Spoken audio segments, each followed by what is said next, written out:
Hello from the Big South Network studio. I'm Mark Bryant with another of our Big South football previews for the 2022 season. Charleston Southern is up now, and Coach Autry Denson. Coach, thank you for being here. Man, thank you for having me. Let's get right into it with the season ahead.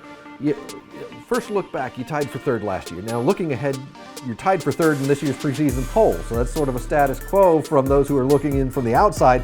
What's your reaction to the prediction? Better yet, what are your expectations for this year?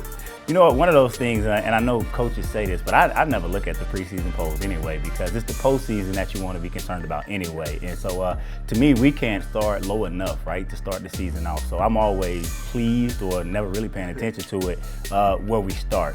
As far as expectations go, man, and what I'm expecting is exactly the same thing. So we've gotten third full year now being with our coaching staff and with our guys. And I'm really excited about, I guess I could put it this way, right now we have a ton of youth from the standpoint of we've had a lot of guys that played a lot of football. They were here when we got here, but now they're gone. Now we have guys who haven't played as much football, but the difference is, and I'll say this, is that those guys 100% signed up for us. And so what I'm feeling right now through the spring and even in the summer is that the commitment level is even deeper.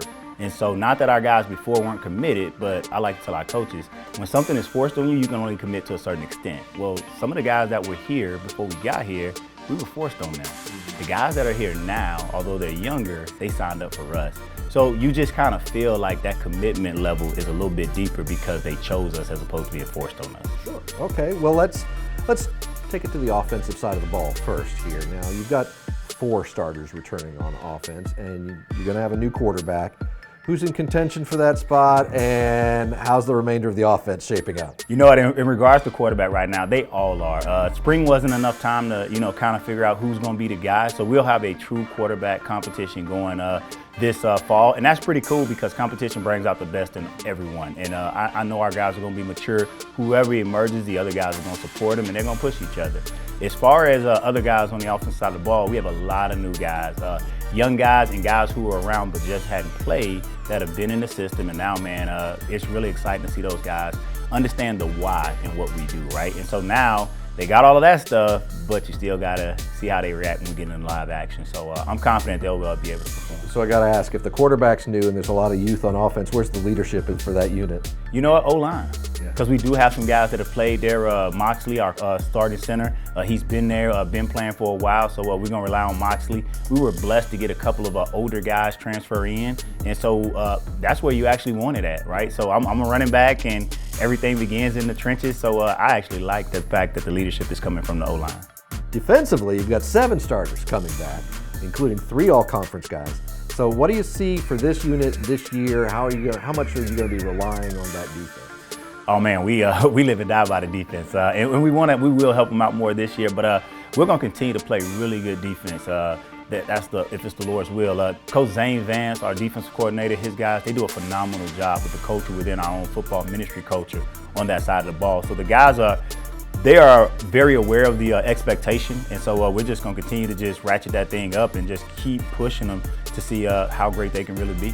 As we close out this discussion, the non-conference schedule. Some interesting turns on that non-conference schedule, Coach. Are you responsible for that? And tell us about what you've got. Listen, this is a true story, and it was joking. I love playing competition. So I get my schedule and I call my AD, Jeff Barb, and I say, hey man, do you not like me? Like, did I do something wrong? And because it is a gauntlet, but at the same time, man, it is going to prepare us. We're excited about it. He knows I love playing competition. He went out and he scheduled some really good teams, man. And so we're going to get a chance right out the gate to see what we're made of. We're going to go out, compete, have fun, and the expectation is that we're going to come out and we're going to find a way to get a win. Certainly, the Big South hopes you take care of some.